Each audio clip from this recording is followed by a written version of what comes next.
नमस्कार दोस्तों, इस वीडियो में हम बात करेंगे रेलवे टेक्नीशियन का जो वैकेंसी आया है उसमें ट्रेड वाइज क्या पोस्ट प्रेफरेंस होना चाहिए और थोड़ा थोड़ा मतलब कि संक्षेप में हम सभी पोस्ट का वर्क प्रोफाइल जान लेंगे। क्योंकि ये वर्क प्रोफाइल वाला वीडियो नहीं है इसलिए हम संक्षेप में जानेंगे, लेकिन हमारा फोकस कहाँ रहेगा? पोस्ट प्रेफरेंस पे। किसके पोस्ट प्रेफरेंस पे? आपके आईटीआई के ट्रेड के अनुसार, इसके अलावा आपके मेडिकल स्टैंडर्ड के अनुसार। ऐसा हो सकता है 6238 पोस्ट है तो वो सब आपके लिए नहीं है, उसमें से किसी डीजल के लिए है, इलेक्ट्रीशियन के लिए है, फिटर के लिए है, इलेक्ट्रॉनिक मैकेनिक के लिए है। उसमें भी आप मेडिकली फिट है कि नहीं ये भी देखना है। तो इन सब पहलुओं को हम देखेंगे। कलर ब्लाइंडनेस है या लो मेडिकल है तो आपको कौन सा पोस्ट प्रेफरेंस चुनना चाहिए, इन सब पे हम अभी बात करेंगे। तो चलिए सबसे पहले हम देखते हैं आईटीआई इलेक्ट्रीशियन और इलेक्ट्रॉनिक मैकेनिक, मतलब इलेक्ट्रॉनिक्स मैकेनिक और इलेक्ट्रीशियन का हम देखेंगे क्या पोस्ट प्रेफरेंस होना चाहिए इस वैकेंसी में। तो सबसे पहले आइए, ये जो दिख रहे हैं आप 2, 6, 8, 9, 10, 11, 13, ये सब जब आप जाएंगे फॉर्म भरने तो पोस्ट प्रेफरेंस में आपके ट्रेड में यही खुलेगा पूरा, इसके अलावा कोई नहीं खुलेगा। क्यों नहीं खुलेगा? क्योंकि आप इसी के लिए एलिजिबल है। लेकिन जिनको कलर ब्लाइंडनेस है उनके लिए ये सब नहीं है, उनके लिए अलग है। तो सबका मेडिकल स्टैंडर्ड लिखा गया है। जो भी C1 लिखा है यहाँ पे देखिए, C1 कलर ब्लाइंडनेस वाले, जिसको कलर ब्लाइंडनेस की समस्या है वो इसी पोस्ट पे जा सकते हैं, बाकी किसी में नहीं जा सकते। A1, A3 और B1 में नहीं जा सकते। तो अभी हम देखेंगे किस पोस्ट पे क्या काम है। तो संक्षेप में हम देखते हैं, उसके बाद हम पोस्ट प्रेफरेंस पे बात करेंगे। तो देखिए ट्रैक मशीन में क्या काम होता है? तो ट्रैक मशीन, नाम ही है ट्रैक मशीन, मतलब ट्रैक पे चलने वाला मशीन। ट्रैक पे आप कभी देखे होंगे तो लाइन पे पीला वाला मशीन चलता है, उसका काम क्या होता है? नया लाइन बिछाना। इसके अलावा लाइन का मेंटेनेंस करना, मतलब जो ट्रैक होता है उसका मेंटेनेंस संबंधित कार्य। इसमें क्या होता है, कर्मचारी कभी कभी 20-20 दिन तक उसी में रहता है, उसके साथ एक अलग से कोच लगा होता है, उसी में खाना पीना रहना, 20 दिन ड्यूटी 10 दिन आराम, इस टाइप से चलता है। तो इसमें आपका टीए बनेगा, थोड़ा अच्छा पैसा बन जाता है, लेकिन आप घर से ज़्यादातर इधर उधर ड्यूटी में रहेंगे, अपनी डिवीजन में ही, डिवीजन से बाहर नहीं। ठीक है, तो इस पे चलते हैं। इसमें 24 घंटा का ड्यूटी आप मान के चलिए, फिक्स लोकेशन फिक्स नहीं है। डीजल इलेक्ट्रिकल, तो डीजल इलेक्ट्रिकल में क्या है? डीजल इलेक्ट्रिकल का लोको शेड होता है जिसमें डीजल इंजन से संबंधित कार्य होता है। तो डीजल इंजन में इलेक्ट्रिक से संबंधित जो भी काम होगा उसमें भी लाइट रहते हैं, उसमें भी इलेक्ट्रॉनिक आइटम रहते हैं, उसमें संबंधित काम आप करेंगे। इसमें 105 सीट है, B1 मेडिकल स्टैंडर्ड है, ये भी लोको शेड में ही लगता है ड्यूटी। इलेक्ट्रिकल टीआरएस का मतलब हो गया टीआरएस, ये आप फिटर वालों भी ये पोस्ट भरेंगे, लेकिन उसमें मैकेनिकल टीआरएस भरेंगे, इलेक्ट्रिकल टीआरएस नहीं। अब टीआरएस क्या है? तो जो लोको मतलब ट्रेन का इंजन, उसी को लोको बोला जाता है। उसमें एक मोटर लगा होता है, उसको बोलते हैं ट्रैक्शन मोटर। उसी मोटर से इंजन चलती है और पूरे ट्रेन उसी के ताकत से चलती है। तो ट्रैक्शन मोटर का जो टेक्नीशियन होता है, जो उसका कर्मचारी होता है, उसी कर्मचारी को बोलते हैं टीआरएस कर्मचारी। तो ट्रैक्शन मोटर में जो भी इलेक्ट्रिक से संबंधित कार्य होगा वो कौन करेंगे? वो यही कर्मचारी करेंगे। Electrical TRS medical standard B1 और 444 पोस्ट है पूरे इंडियन रेलवे में। आप जिस जोन में भरेंगे आप देखेंगे उस जोन में कितना है। अब यहाँ पे लिखा है इलेक्ट्रिकल जीएस का मतलब जनरल डब्बा नहीं है यहाँ। इलेक्ट्रिकल जीएस में देखिए B1 मेडिकल स्टैंडर्ड है, 202 सीट है, 9 नंबर पे है ये, इसका सीरियल नंबर क्या है? 9। तो इलेक्ट्रिकल जीएस का मतलब होता है, जीएस का मतलब ये होता है जनरल सर्विस। जनरल सर्विस में ट्रेन लाइटिंग भी हो गया, एसी भी हो गया और पावर भी हो गया। पावर उसको बोलते हैं जो स्टेशन का, कॉलोनी का, ऑफिस का इलेक्ट्रिकल आइटम, एसी, लाइट, पंखा, ये सब देखते हैं। वेटिंग हॉल का उसको बोलते हैं पावर। ट्रेन लाइटिंग बोलते हैं जो नॉन एसी कोचों में इलेक्ट्रिक संबंधी समस्या देखते हैं या मेंटेनेंस करते हैं, उसको बोलते हैं ट्रेन लाइटिंग। और एसी कोचों में जो इलेक्ट्रिक कार्य करते हैं उसको बोलते हैं एसी कर्मचारी। तो जीएस मतलब जनरल सर्विस।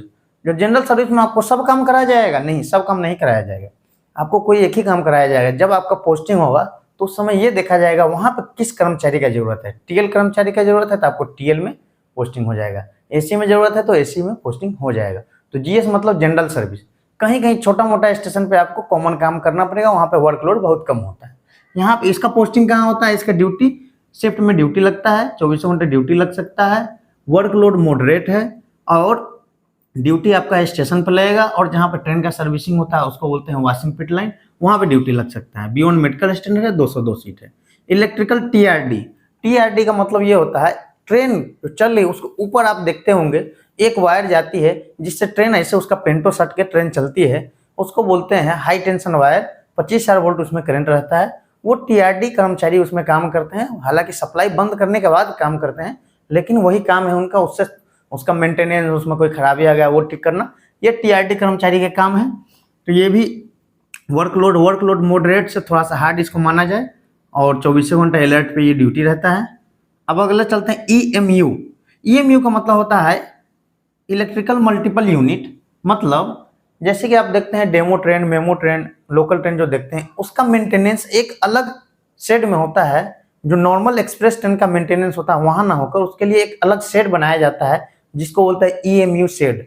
वहां पे आपका पोस्टिंग होगा। इसमें वर्कलोड मॉडरेट से थोड़ा सा कमी है, इसको नॉर्मल वर्कलोड माना जाए, बढ़िया है ये, टीआरटी से ये बढ़िया है।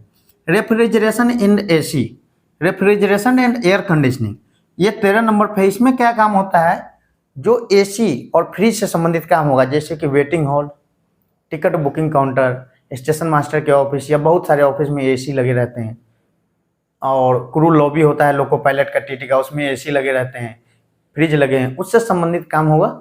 तो ये करेंगे refrigeration and AC, refrigeration and AC. B1 medical standard है, 78 सीट है। मेडिकल स्टैंडर्ड यदि किसी को नहीं समझ में आ रहा है तो उसके लिए मेरे चैनल पे ऑलरेडी वीडियो है, डिस्क्रिप्शन में लिंक डाल देंगे।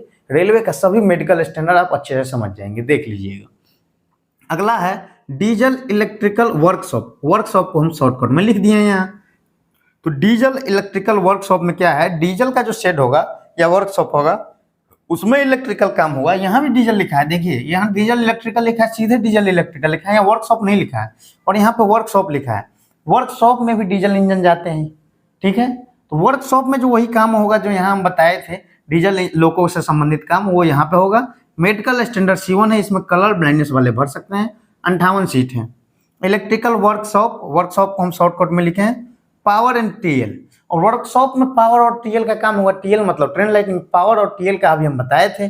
और ट्रेन लाइटिंग का और डिटेल वीडियो जानना होगा, डिटेल जानना होगा तो हम ट्रेन लाइटिंग में ही कार्यरत है। मेरे चैनल पे ट्रेन लाइटिंग का डिटेल वर्क प्रोफाइल डाला गया है, आप देख लीजिएगा, बहुत अच्छा उसमें व्यू भी गया है, 50,000 से ऊपर लोग देखे हैं उसको, अब देखिएगा अच्छा लगेगा।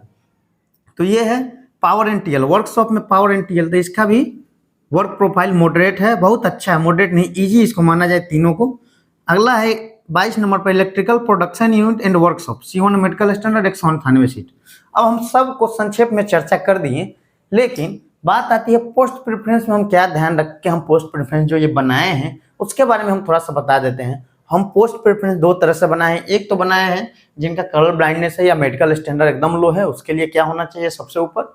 और एक हम बनाए हैं टोटल ओवरऑल नॉर्मल स्टूडेंट के लिए, उसमें हम खास कर ध्यान रखे हैं कि जॉब के बाद आपका वर्क प्रोफाइल आसान रहे। मतलब आसान करने का मतलब जॉब के बाद आप परेशान ना हो। बहुत लोग जॉब के बाद परेशान होते हैं छुट्टी से, वर्कलोड से, काम से। तो आपको वर्कलोड इसमें कम से कम मिलेगा, उसको हम ऊपर रखे हैं। छुट्टी आसानी से मिले, वर्कलोड हो, गर्ल के लिए बढ़िया हो, शिफ्ट ड्यूटी ना हो, मतलब रात में ड्यूटी ना करना पड़े, दिन ड्यूटी करना पड़े, लंच मिल जाए, टी ब्रेक भी मिल जाए, पैसा भी ठीक ठाक मिल जाए, प्रमोशन भी अच्छा से मिल जाए। उस आधार पर हम पोस्ट प्रेफरेंस ऊपर से नीचे की तरफ रखे हैं। तो जो सबसे हम ऊपर रखे हैं उसको ऊपर रखिएगा। और आपको इसको डिटेल में जानना है कि किस आधार पर हम पोस्ट प्रेफरेंस चुनते हैं, तो रेलवे ग्रुप डी के लिए पोस्ट प्रेफरेंस का हम डिटेल वीडियो बनाए हैं, वो आप देखेंगे तो आप ये समझेंगे तो मेरा तरीका क्या है बनाने का। उस वीडियो को लगभग 1,10,000 लोगों ने देखा है, बहुत उस पर अच्छा व्यू गया है, क्योंकि उसमें बहुत मेहनत लगा है। और उसी आधार पर हम इस पोस्ट प्रेफरेंस का चयन किए हैं। तो पोस्ट प्रेफरेंस में देखिए, जिसको भी कलर ब्लाइंडनेस है, ठीक है, जिसको भी कलर ब्लाइंडनेस है, पहला पोस्ट प्रेफरेंस 21 डालेगा, ये पूरा उसके सामने खुलेगा। पहला कौन चुनना है, 21, electrical workshop power and TL, बहुत बढ़िया पोस्ट है, 48 सीट है। दूसरा पे चुनेगा 22 नंबर, दूसरा पोस्ट प्रेफरेंस क्या होना चाहिए, 22 नंबर, ऐसे ही खुलेगा 21, 22 ऐसे ही।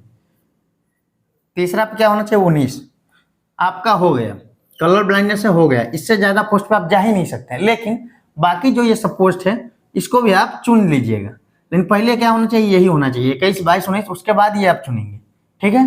अब हम आते हैं नॉर्मल स्टूडेंट के लिए, ये है 21, 22, 11, 19, 6, 9, 13, 8, 5, 8, 15, 10, 2, इस आधार पर रखना है।